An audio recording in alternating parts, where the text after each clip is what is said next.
Okay, so, sorry, I had to connect my USB, because I'll be using it in a bit. But hello, my name is Mateo Aragon. I use he, him pronouns, and I'm an EC through 6th grade bilingual supplemental education major.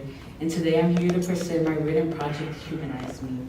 Humanize Me faces the question, how do we learn to accept transgender individuals by assessing the life of someone, me, who lives the experience of being transgender in order to bring light to the existence of this controversial minority group. I start off by addressing a hypothetical audience filled with people who do not agree on transgender rights, and continue by zooming in on what transgenderism means to me and how it has changed the way I carry my life as someone who was assigned female at birth. Humanize Me is meant to touch the hearts of those who are human enough to see and feel what I'm voicing in this project, to be stern on the fact transgender individuals should not feel the need to provide factual evidence on why they deserve to exist, when at the core of our existence we're human, skin, meat, bones, and soul. It carries heartfelt moments with a lasting message of unity between all, even without understanding the intricacies of everyone in the world. To begin, I have a small video to play in order to give you guys an insight on the life I live. A life filled with people who love me, one where I'm an avid artist and learner and have had to gather the strength to stick around and see things get better. I also just want to honor some of those who have accepted me and have seen me for who I am, despite living and experiencing a society and culture that is avidly against someone like me. They are the very distinct meaning of unconditional love.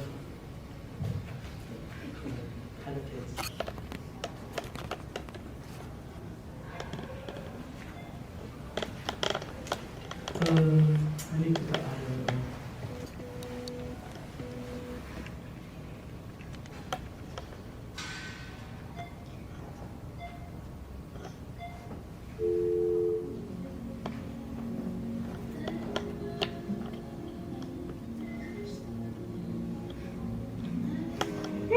That's my niece.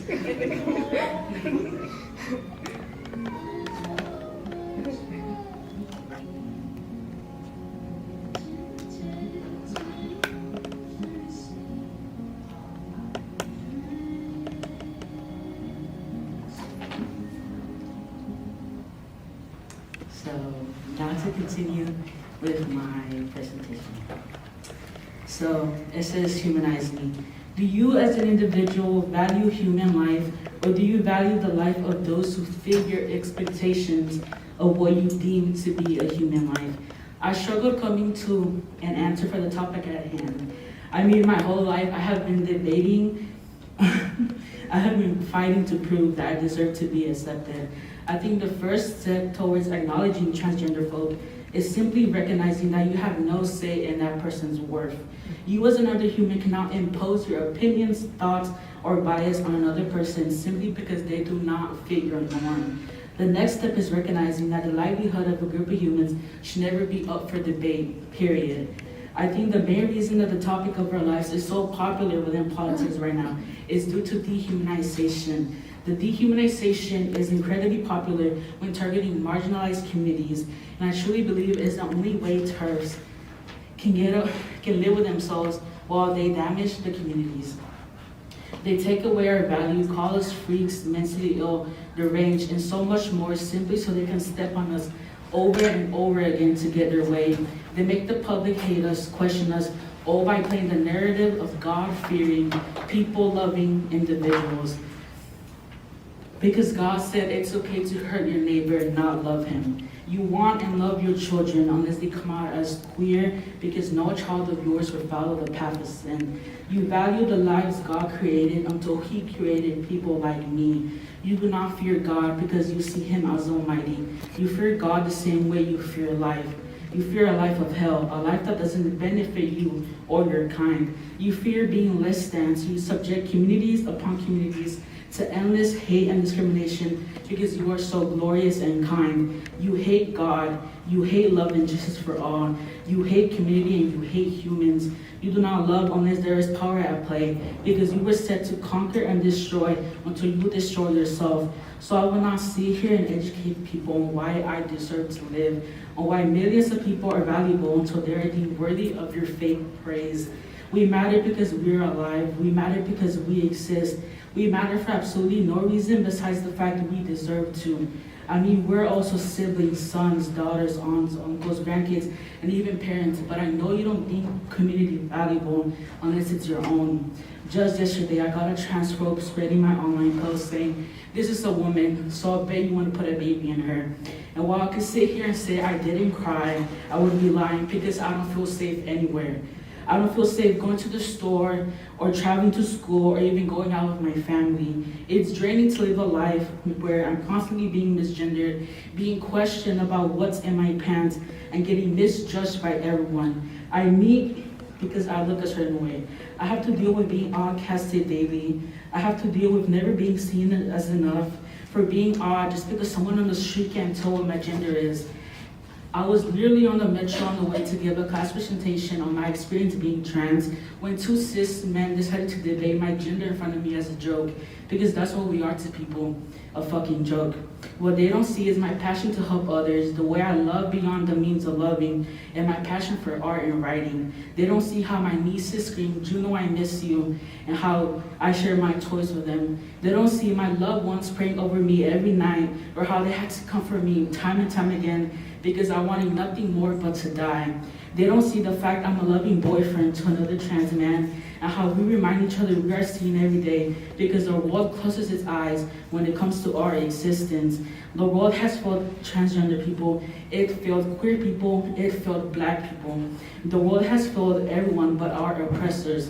So if my testament is not enough of a solution for transphobia, I fear no other testament will be enough, because if the life of one person isn't valued, then so isn't the life of 100 more. I would rather die at the hands of my oppressor than die abiding to something that is not me, because transgender people have always existed and will continue to exist. You cannot debate, eradicate, kill. Sorry.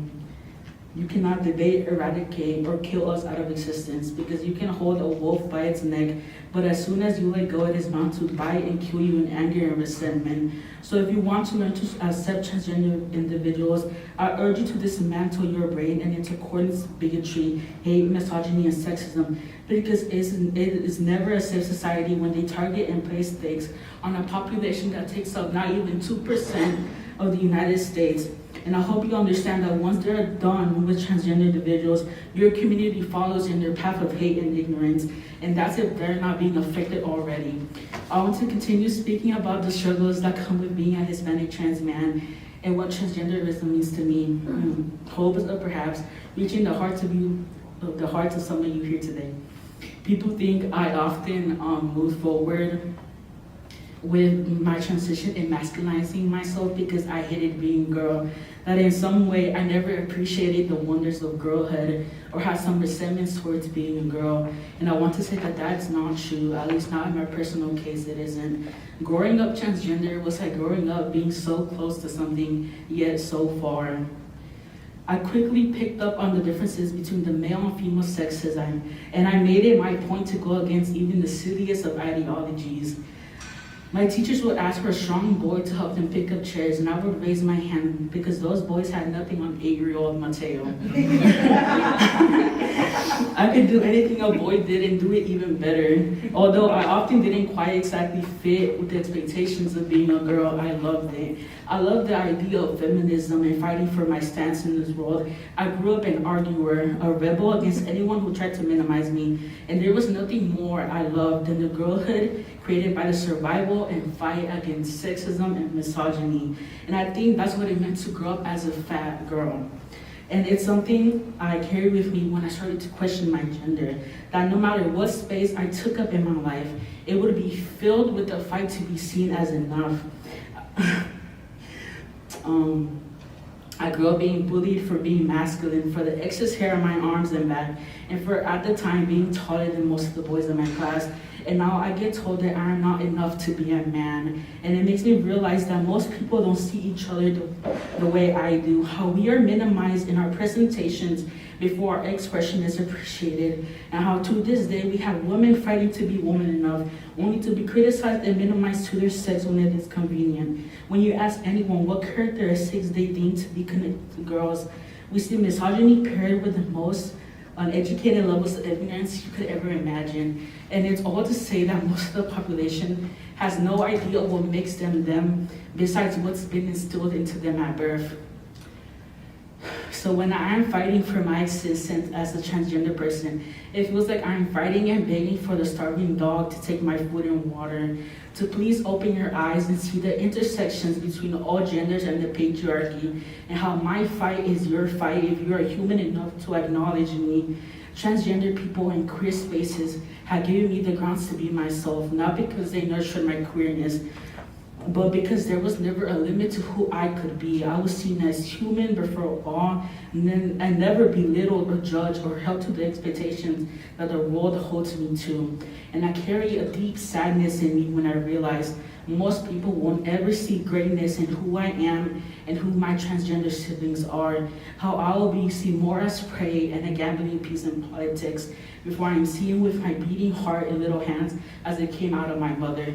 How I will be minimized to a lost, brainwashed young adult before I am seen as a future educator, and how a lot of people will never feel pity for the ways my boyfriend and I grappled to come up with a survival plan when our rights started being targeted. How it feels to be attacked on all four fronts, him as a black trans man and me as a Hispanic trans man, having family filled with women, immigrants, disabled elders and children, kids who depend on the Department of Education, and queer people who simply want to live a good life too. And I'm standing here today because of the transgender and cis people in my life who have accepted me and the confidence they have instilled in me through their love. I am blessed to be surrounded by a fellow trans man and an amazing boy butch lesbian best friend, and how although most of the world will never understand us or transgender people in general, it is okay because we see each other. So go out and consume people for who they are, not for what they seem to be. Take the time to get to know who you are apart from what the world has made you.